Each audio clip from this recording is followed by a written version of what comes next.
Welcome back to Upper 90. For those of you who don't know me, my name is Justin, and I haven't been able to upload for the past week because I have been at USMNT National Team January Camp, where I got the privilege to watch all of these new talents in person before I predicted my 26-man 2026 World Cup squad for the USMNT National Team as they host the World Cup at home along with Mexico and Canada. And we can start, of course, with the goalkeepers, and my starter in net will still be Matt Turner of Arsenal, of course. He will be challenged by Gabriel Solanino, who I got to see in person, obviously, at the January camp. He played a fantastic game against Serbia and was absolutely one of the standout performers, but he is still young and needs to progress, and with that Chelsea loan carousel, you just never know how that progression will go. Though I do think he will definitely be the second string and potentially competing with Matt Turner for that starting spot. In third string, I also have Zach Steffen coming along in the squad. He's not the Zach Steffen we thought he might be when Manchester City signed him, but he has had a very good stint at Middlesbrough on loan this season, and therefore he's still in my squad as the third string goalkeeper. Starting in my left back position will still be Anthony Jedi Robinson, which is pretty much a no-brainer. He's 25 years old right now, will be in the prime of his career, and has been performing in the best league in the world. No questions asked there. To back him up, I have Kevin Paredes, who is still only 19 years old at Wolfsburg right now, trying to get into that team in the Bundesliga, and obviously he still has some room for improvement, but in the next few years, I think he will make that and become the backup left back for the US men's national team. If he doesn't rise as quickly as I would expect, MLS talents like John Tolkien at New York Red Bulls or DeJuan Jones at New England Revolution could absolutely take that backup left back spot. It really just depends on who has the quickest rise over these next few years. In my first starting center back slot will undoubtedly be Chris Richards, who at 22 years old has proven the ability to play at the absolute top level after winning Crystal Palace's January Player of the Month. By 2026, he will be a locked starter for them if he's not already bought up by a bigger club, because he is, of course, still young with a ton of room for improvement, and I don't see any reason why he doesn't just keep on rising. Next to him, I am going to partner Cameron Carter-Vickers, who in my opinion is the best center back in all of Scotland right now. Best case scenario, he is the next Virgil van Dijk, obviously blooming a little bit late at Celtic, and he can get that big move soon. Hopefully he can prove that he can do it in the top 5 leagues and show his incredible ability, and by then he will be in the prime of his career in 2026 and be the leader of that back line next to a younger Chris Richards, who will also be at the same level, if not above him, by that point. I also have two center backs on the bench in 23-year-old Mark McKenzie, who is arguably the best center back in Belgium at the moment for top-of-the-table Genk, and will undoubtedly get a big move very soon. I think he is on the rise and will make that 2026 World Cup squad, but there is a ton of competition in this position, so you really never know. And the last one I will put in is Walker Zimmerman, because you need somebody who was at this current 2022 World Cup to stick around for that 2026 World Cup. He is 29 years old at the moment, will be a veteran leader in that team, and he will have that aerial presence that you need, and I just think he makes the squad for that reason.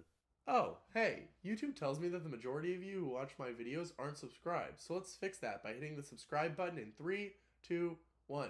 Thanks so much, and back to the video. In the right back position, I have brought 3 players. I think the starter will still be Serginho Dest, who is still only 22 years old, although it seems like he's been around forever. He needs to sort out his club situation, obviously, while he's currently on loan, and Barcelona really don't want him, it seems, so that is a question mark that needs to be solved. But he still obviously has a ton of time to get back on track and maintain that starting position, although second string I do have Joe Scally, who is still only 20 years old, starting in the Bundesliga for Borussia Mönchengladbach, and you never know, he could take that spot from Serginho Dest if Dest can't figure out that situation at club level, because Scally is more defensively solid, and to me it just depends on what that new coach will be looking for, because Dest obviously offers a lot more going forward. The third player I have in that right back position will be Reggie Cannon, who has performed very, very well for Boa Vista in a back three very often, so he is versatile, which I think can be a very big plus in a depth piece in a World Cup squad in that defense, so I think he gets brought along. Moving into the midfield, I won't waste any time because for me, it is still MMA, Adams, Musa, and McKinney in that three midfield because they are still not even in the prime of their careers. McKinney has now moved to the Premier League and joined Adams at least until the end of the season, so we'll see how that develops.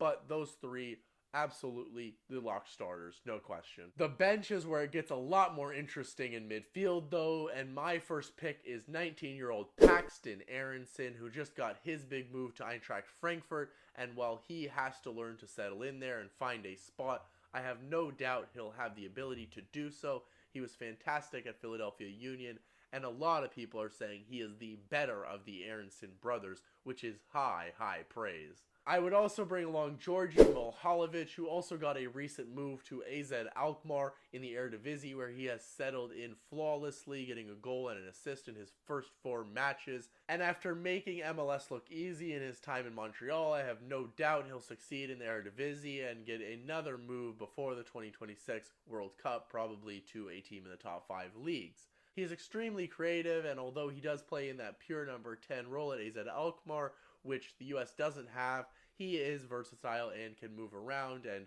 at his next club, which I think he'll be at by the time 2026 rolls around, you never know what position or what system they will be playing. Last but not least, I think you need a veteran presence off the bench who is also a little bit more defensive-minded than a Paxton Aronson or Georgi Mohalovic, and for that, I think Kellen Acosta will make the 2026 World Cup squad.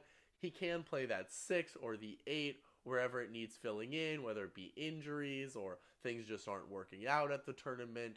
He is very versatile, he is experienced, he's a veteran, he's that type of Swiss Army knife that you bring to the World Cup. He may be less exciting than a pick like Alan Sonora, but he is a little bit more practical, I think. Moving to my front line, I will look at my wingers, who I think obviously on the left is Christian Pulisic, and on the right should also obviously be Giovanni Reyna, who has all this drama going on around him and his family and Claudio Reyna and Greg Berhalter and all of this. But by 2026, all of that will be gone, and Gio Reyna has responded in the best way possible anyway on the pitch, scoring goals for Borussia Dortmund. He will move on from Dortmund by this time and be at an even bigger club, one that probably is looking to win the Champions League. That's how good Giovanni Reyna really is. And by 2026, I think he will be the star that we all are waiting for. On the bench, I have brought 3 other wingers, 2 of which were at the 2022 World Cup in Tim Weah and Brendan Aronson. I really don't think much needs to be said about those players. They are squad locks at this point, it seems, though probably neither will be starting. They are in that sweet spot. And the last winger that I brought, which is a complete wild card position for me, is Taylor Booth, who I was just incredibly impressed by watching him at FC Utrecht in the Eredivisie. He has been incredible, although the stats haven't been off the charts. He, I think, is a very, very talented player. And while the new coach may opt for a player like Alejandro Zendejas, who is left-footed and naturally plays on that left side, I really think it just depends on where the trajectory of these players go, who gets that big move, and what their form is come the 2026 World Cup, because there are a bunch of wingers in this category that could be picked, but I will go with Taylor Booth. And then moving up top to the number 9 position, which was undoubtedly the biggest question mark for the US at the 2022 World Cup, I have brought 3 strikers, but the only one I have brought back from the 2022 World Cup is Josh Sargent, because I think he is just too versatile and has been fantastic for Norwich in the championship this season. He can be your backup striker. He can play that false 9 if you want to switch up the way that you're playing. He can go out to the right wing. He can even fill in an outside midfield role if, say, the United States were to switch formations, which I don't see happening. But point being, he is that Swiss Army knife, similar to what I was saying about Kellen Acosta in the midfield or Reggie Cannon in the back line. You need these type of players in your World Cup squad, and I think he will definitely be brought along in 2026. The other striker that I have brought on my bench is Jordan Pefok, who I have chosen over Ricardo Pepi, not because I think he is necessarily a better striker, but because I think he fits the role that I need better. He is a different type of striker from Ricardo Pepi. He is stronger, he is older, he's more experienced, and I think that's all just going to grow in the coming years. And if you need a goal coming off the bench in the World Cup, somebody to just go body a player off the ball or hold up play, you're going to go with Jordan Pefok over Ricardo Pepi. And so it's really just to fill that role, less so than I think he's so much better than Ricardo Pepi. And you may be thinking to yourself, wait, okay, so you've taken out Sargent, Pefok, and now Pepi, so who is actually your number 9 starter? My number 9 starter for the U.S. men's national team in the 2026 World Cup will be Folarin Balogun, who still hasn't actually committed to the U.S. men's national team, as he has played for England in all of the youth teams, but I think he will be just like Yunus Musa and come over to the United States, because he'll realize at 21 years old that he's never going to get in ahead of Harry Kane. He's going to be sitting on the bench, even if he can make that World Cup squad, where there is a ton of competition in that England squad, and he can realize that with the United States men's national team, where they are searching for a number 9, he could absolutely take that spot and be the starter for his entire career. I think he's better than any other options we have. He has 11 goals and an assist in his 19 matches in Ligue 1 this season, and he is only going to keep improving. So there you have it, my World Cup starters and full 26-man World Cup squad for 2026. We will see how many I got right in 3.5 years' time, but thank you so much for watching. If you enjoyed the video, please drop a like and subscription. It really, really helps out the channel. I will see you next time.